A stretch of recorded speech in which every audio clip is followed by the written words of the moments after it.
Yo, salut tout le monde, ici Akous. Petite vidéo particulière pour aujourd'hui, vous l'avez vu dans le titre, l'alpha de Waven va se fermer. La vidéo d'aujourd'hui va davantage être une vidéo à écouter qu'à regarder, mais pour ceux qui veulent regarder malgré tout, je vous ai mis en fond des matchs de mon dernier tournoi. Dans un premier temps, je vais essayer d'expliquer en gros les raisons de cette fermeture. Ensuite, je vais vous parler de la suite pour Waven. Et enfin, donc de la suite par rapport à cette chaîne YouTube. Donc tout d'abord, mes informations, je les tire d'un live fait par Ankama mardi dernier, donc mardi 21. Alors évidemment, pour avoir accès à la source, je vous mettrai ça dans la description. Donc les raisons principales qui ont été données, c'est que Ankama estime avoir sorti l'alpha peut-être un peu trop tôt, parce qu'il y avait une demande de la part des joueurs. Donc il y avait beaucoup de joueurs qui voulaient vraiment jouer au jeu, on commençait à être vraiment impatients. Mais finalement, ils se sont rendus compte qu'il n'y avait pas assez de préparation pour accueillir les retours des joueurs. Et il y avait donc ce sentiment de ne pas se faire entendre et de ne pas pouvoir communiquer efficacement sur le but premier de l'alpha, qui était l'équilibrage. Dès ce lundi 27, tous les serveurs seront fermés. On n'aura plus accès à l'alpha. Donc que vont-ils faire dans le futur? Ils vont fermer les serveurs jusqu'à juillet. Donc du 4 au 7 juillet, apparemment, il y a la Japan Expo. Donc un peu après celle-ci, les serveurs vont se réouvrir. Et déjà, très bonne nouvelle pour ceux de ma chaîne qui n'ont pas de clé. Il n'y a pas besoin de clé, ce sera une alpha ouverte. Donc que vous ayez une clé ou non, en juillet, vous pourrez tester le jeu. De plus, ça se fera en ouverture ponctuelle. Ils ouvriront le serveur 1 ou 2 semaines pour tester des choses qu'ils ont envie de tester. Puis après, ils le fermeront jusqu'à ce qu'ils aient autre chose à nous faire tester. Donc finalement, notre rôle d'alpha testeur va être très important. Et entre-temps, du 27 mai à début juillet, ils vont continuer tous leurs travaux sur les quêtes, etc. etc. Et l'équilibrage subira beaucoup de changements de fond. Donc en juillet, on aura un nouveau jeu avec un nouvel équilibrage, des nouveaux sorts, les compagnons différents, etc. etc. D'ailleurs, petite précision, ils ont fait une vague de recrutement, car l'un des points noirs, selon eux, c'était le faible nombre de développeurs. Et là, on va passer à, selon moi, la meilleure annonce du live. Parmi les recrutements, il y aura Mugiwawa. Donc pour ceux qui ne connaissent pas Mugiwawa, Mugiwawa est un joueur familier avec le monde de l'e-sport à travers d'autres jeux avant Waven. Et une fois n'est pas coutume, il est également très très bon sur Waven. Mais alors pourquoi est-ce si important que ce soit un très bon joueur qui s'occupe de l'équilibrage du PvP de Waven?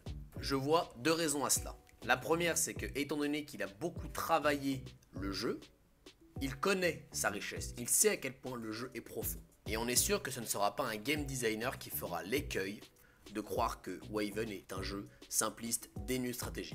C'est quelque chose que l'on voit encore malgré tout. Après 2 mois, certains joueurs continuent à penser que Waven n'est pas assez profond et trop linéaire, trop simpliste. Après, chacun son avis, il n'y a aucun problème, tant qu'on est capable de l'argumenter. Pour ma part, lorsque j'ai fait mes tournois, j'ai trouvé que les parties étaient toutes très intéressantes, de par leur stratégie justement. Mais je suis bien content que le game designer qui s'occupe de l'équilibrage soit sûr que le jeu est déjà très riche en stratégie et qu'il n'y aura pas d'ajout de complexité inintéressante juste pour faire genre c'est stratégique alors que finalement ça l'est déjà. De toute façon, Ankama a l'air de rester sur cette ligne directrice. On fait un jeu simple mais très profond. Comparaison que j'utilise très souvent, les échecs. 6 types de pions, 6 types de déplacements à apprendre, on ajoute à ça le rock. En plus, on apprend la condition de victoire, la condition d'égalité, et c'est tout. C'est un jeu très simple, mais je ne pense pas que ce soit un jeu simpliste. De mon point de vue, il en va de même pour Waven. Et la deuxième raison, c'est qu'avoir un joueur expérimenté en tant que game designer pour l'équilibrage assure que l'équilibrage soit fait par le haut. Chaque joueur a son niveau. Chaque joueur a ses ambitions. Il y a des joueurs qui joueront à Waven juste pour passer le temps, finalement. C'est pas un truc qui est très important pour eux, mais voilà, ça fait passer le temps, c'est amusant, très bien. Mais il y a des joueurs qui vont s'investir, qui vont investir du temps, de l'énergie pour performer dans le jeu et qui ont une ambition plus compétitive. L'équilibrage devra être fait pour que la compétition soit équilibrée. Il faudra fournir un équilibrage intéressant pour les joueurs qui s'investissent dans le jeu. Parce que finalement, si un joueur occasionnel n'arrête pas de perdre, par exemple avec son Yop, contre un Kra, bon, il peut être tenté, ouais, le Kra c'est fumé, c'est quelque chose qu'on voit beaucoup dans les jeux vidéo, Beaucoup de gens ils perdent une fois, ils disent ouais c'est fumé en face. C'est un très mauvais raccourci qui permet de se décharger intellectuellement. Sauf que ça se trouve, on met 2 très bons joueurs, l'un joue le Yop du premier joueur et l'autre joue le Kra qui était l'adversaire du joueur. Ça se trouve le Yop mais gagne tous les jours de la semaine.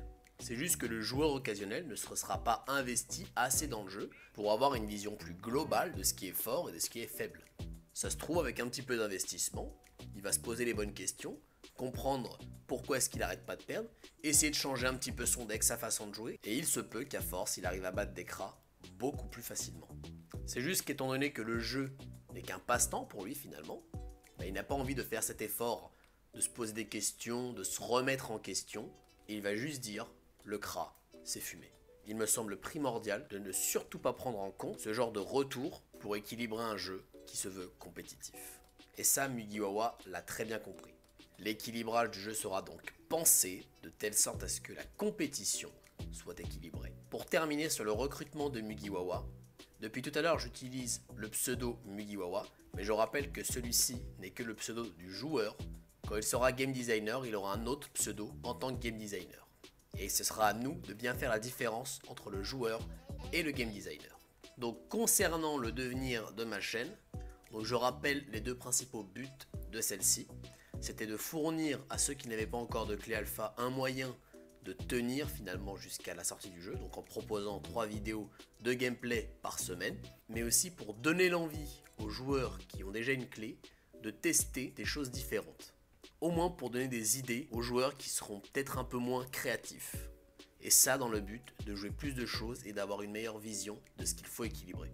Maintenant que l'alpha est fermé, je ne pourrai donc plus remplir ces deux objectifs et je vais donc mettre la chaîne de côté jusqu'à ce que l'alpha réouvre. Et à la réouverture, vous aurez toujours du contenu. Mais je tiens à préciser malgré tout que dès ce samedi, il y aura un tournoi communautaire dont le format est assez spécial car on ne pourra jouer que des sacreurs. Donc du coup je me suis fait un petit deck rapidement pour l'occasion, donc j'ai pas envie de m'investir énormément parce que de toute façon l'alpha va se fermer et le jeu qu'on aura plus tard ne sera plus du tout le même. Mais par contre le deck que je vais proposer c'est quelque chose d'inédit dans ma chaîne, donc n'hésitez pas à venir si ça vous intéresse, je ferai une vidéo dessus, donc sûrement dimanche voire lundi si je n'ai pas le temps. Et ce sera un peu la page finale de cette alpha fermée. Donc je vous retrouve fin de semaine pour ce dernier tournoi. Cette vidéo est terminée. Si elle vous a plu, n'hésitez pas à mettre un petit pouce bleu ou alors à vous abonner. Et moi je vous dis à la prochaine. Ciao.